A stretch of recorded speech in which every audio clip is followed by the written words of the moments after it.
Hello and welcome to Cooking the Books with Heather. Today we're going to be making mac and cheese. We've been making a lot of mac and cheese lately, but this is a recipe that looked easier or at least less effort than most of them. So we're going to be making no boil mac and cheese with ham and greens from Son of a Southern Chef, Lazarus Lynch's cookbook. And so we're going to go ahead and get started. I have not measured everything out, but most things, good enough. So first thing I have to do is get my oven heating to 400 degrees. So I'm going to do that.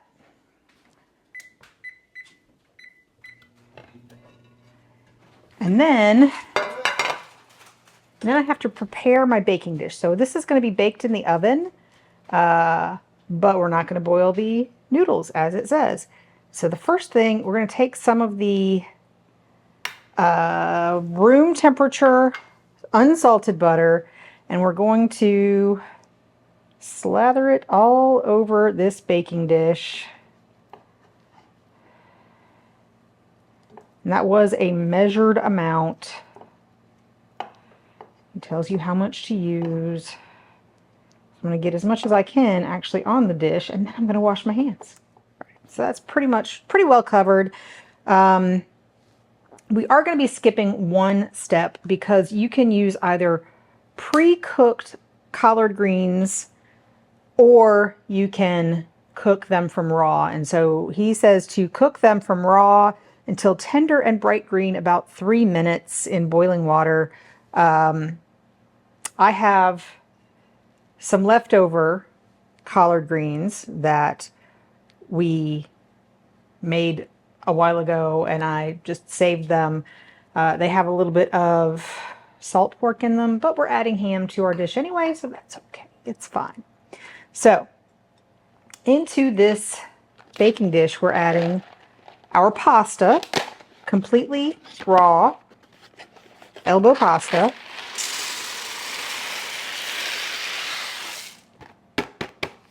All of it. And then we're going to add ham. This is the ham that we made on the channel that hopefully will have been already put up there, but it is the wet cured ham from Meathead. If we've already posted it, I'll put that up there. But we're also going to put our collard greens. I did not, these were just sort of how I usually make them, and I cooked them much longer than 3 minutes. I will tell you that for sure. And since my hands are already, oh wait, let's see. Oh, there's more. The greens, the ham, about half of our cheeses. So we have some sharp cheddar here.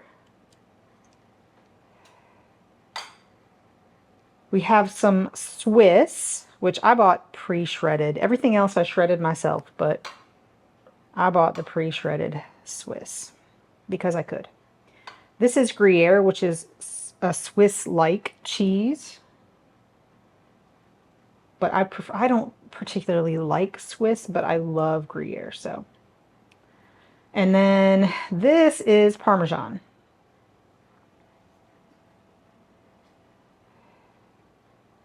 So I've just eyeballed about half of the measured amount of those cheeses. And, oh, we're also supposed to put our salt in here.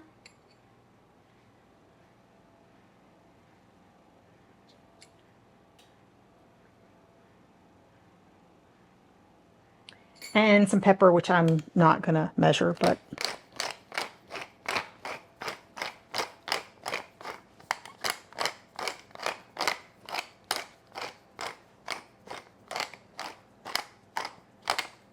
healthy amount. And so now I'm supposed to toss that all up together, just sort of get it all mixed up.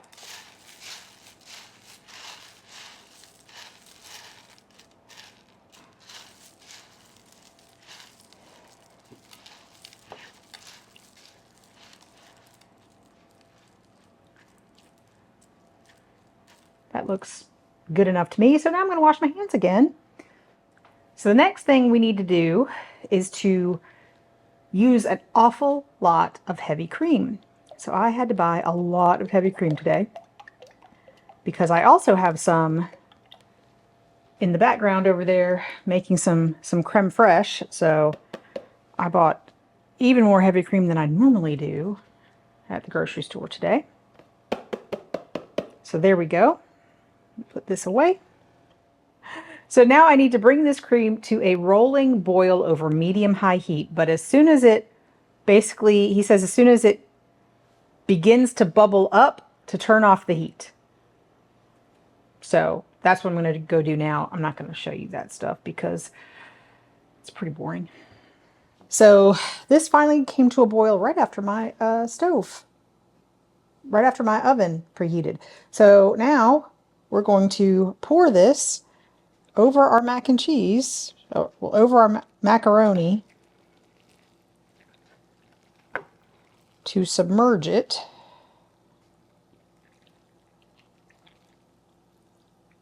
Supposedly.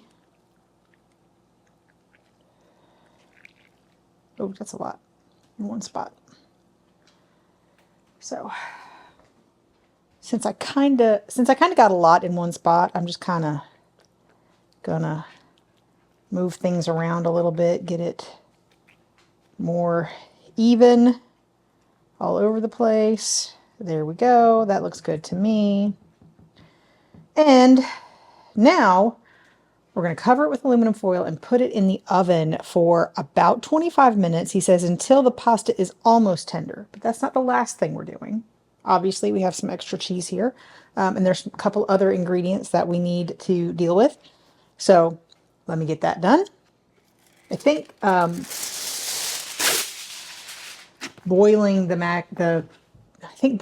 the cream basically just gives this a jump start on cooking. So it's already hot when it goes into the oven. So there we go. Let me very carefully put this not too hot dish into the oven. So that's our mac and cheese, the main part of it in the oven. Got a timer set. Now we need to make a topping for it. The cracker portion, this is going to be a cracker-based topping with all of this cheese as well, uses garlic butter Ritz. Now, if you can't find these, I'm sure the regular Ritz will be absolutely fine. You could add a little garlic powder if you want. I was able to find them, thankfully. I forget where I found them. I think it might have been at Wegmans, but they did not have them at... I think I looked at 2 other places and they did not have them. So they may be a little bit difficult to find. And I've never tried them before, so I'm looking forward to tasting these. Definitely garlicky. Tastes good. I like garlic. I would eat these. I'm sure my kids would too. Which is good because we have a lot more that we're not going to use for this recipe. Okay, I'm going to make a bowl of our topping mix. And first I'm going to add in all of these cheeses that we did not use for the other part. So that was the sharp cheddar. This is the rest of the Gruyere. The rest of the shredded Swiss. And the Parmesan.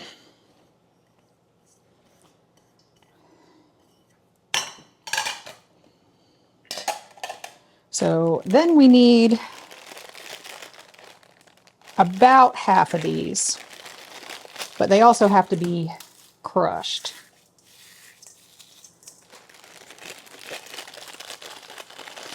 And I don't want to worry about getting out a bag and crushing them, so I'm just going to crush them in my hands, and that will be absolutely fine. And I'm not going to measure it because he does say about half of a sleeve, so...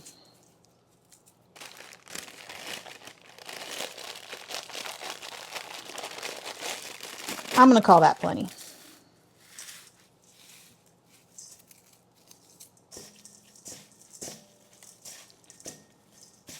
There are 2 other things we need to add to this.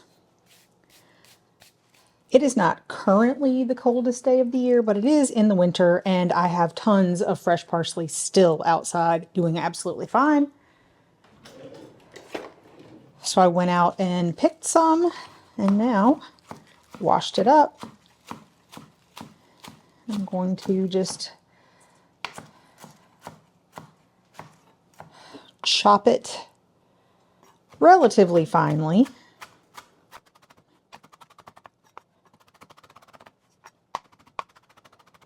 I just got a new cookbook from the library, and I was noticing that the author says that she will never ask you to pick the leaves off of parsley unless you absolutely need to, and she actually likes the little stems, the tender young stems. So I did not bother. I just got pulled off the leaves with the tender stems and chopped it all up. And that's probably a little more than the recipe calls for, but it'll be fine.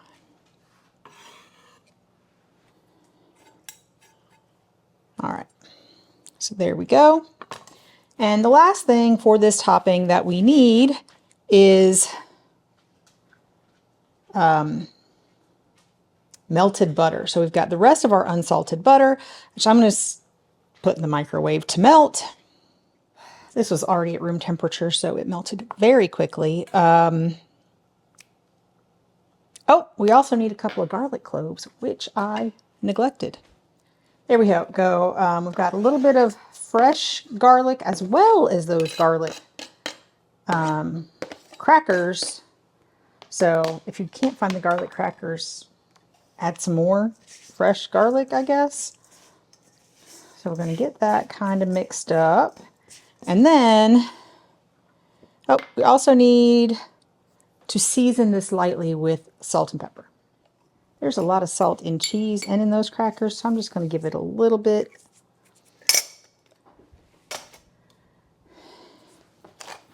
And definitely some pepper.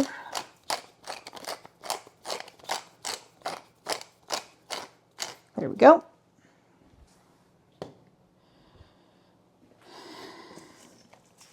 And there's our topping, minus the butter. So now I'm going to put the butter in it, drizzle that on.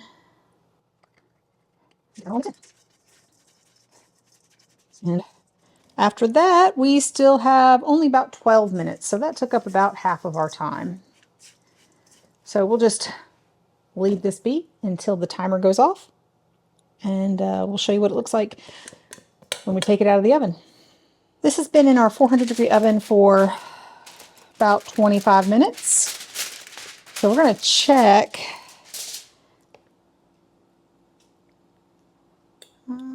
It does not look anywhere near tender,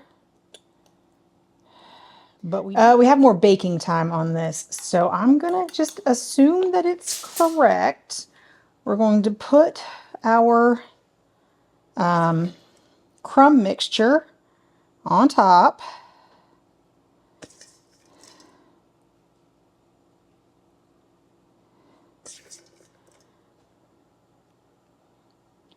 Just making sure I didn't do anything wrong.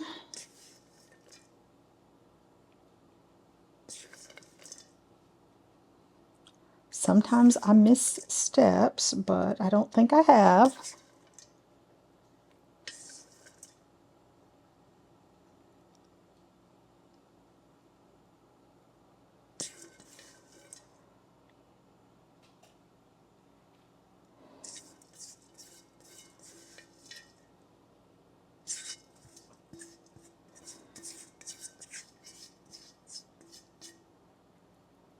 All right, now we put it back into the oven uncovered until the cheese is bubbling, the top is golden brown. He says about 10 minutes. So we'll see you in about 10 minutes and show you what it looks like, and hopefully it'll be done. This is after 10 minutes. I don't think it looks as crispy and brown on top as I would prefer, and the pasta, I tasted one, still a little al dente. So I'm going to go put it back in the oven and let it go for at least 5 minutes, and I'll let you know how long it takes and show you what it looks like in just a minute. I ended up cooking this uncovered for 15 minutes. I think we probably would have done 15 extra minutes, so a total of 25 minutes. So I think we would have done better to cook it covered for longer. So if I'm going to make this again, that's what I will do. I will definitely cook it covered longer such that the pasta is a little more done. I've been tasting it sort of along the way, and it's still a little more al dente than I would like, and I think it probably would have been better cooked a little bit more covered, so it's a little more tender before we did this, but it's nicely brown, and now we just have to let it sit for about 10 minutes and then we can eat. So we'll let you know what we think in just a minute.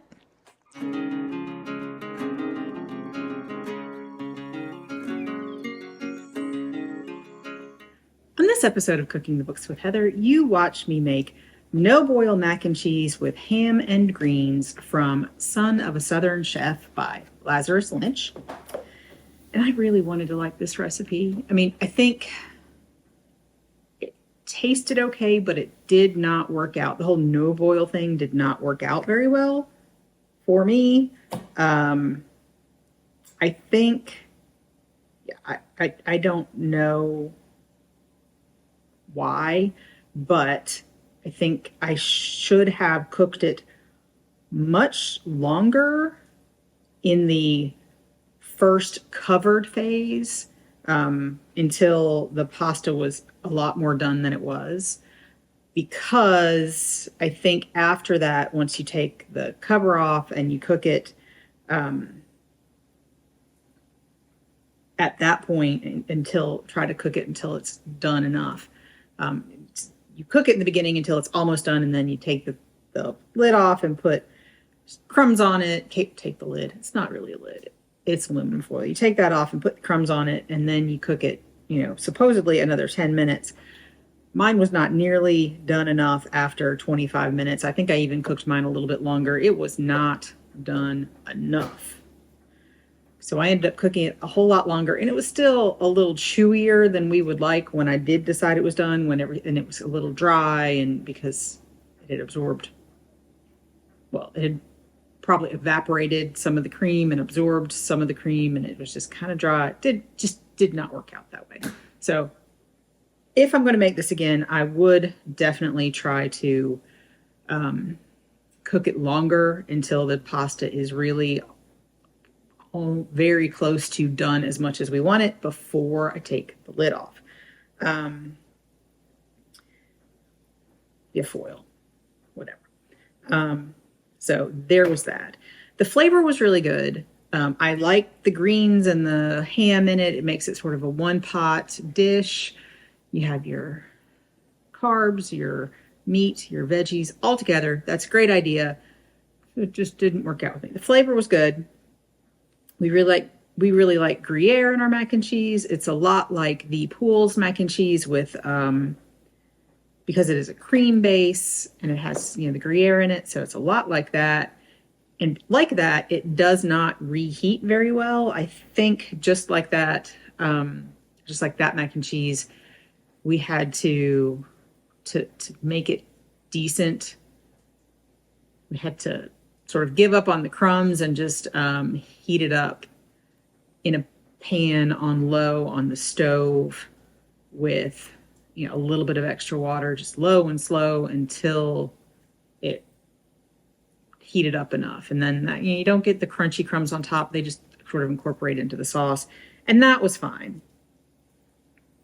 But because of that and the fact that it serves 12, it definitely served. It definitely serves at least 8 people, probably, as a just one pot dish. He says 12. I would say at least 8. It served 4 of us, plus at least 4 lunches. So that's how that went. If this worked for you, if you enjoyed this recipe, please let me know in the comments down below if you had to change it or if it just worked as it was. Love to hear. And if you've enjoyed watching me make this, please give me a thumbs up, hit the subscribe button, and come back and watch me make something else next week.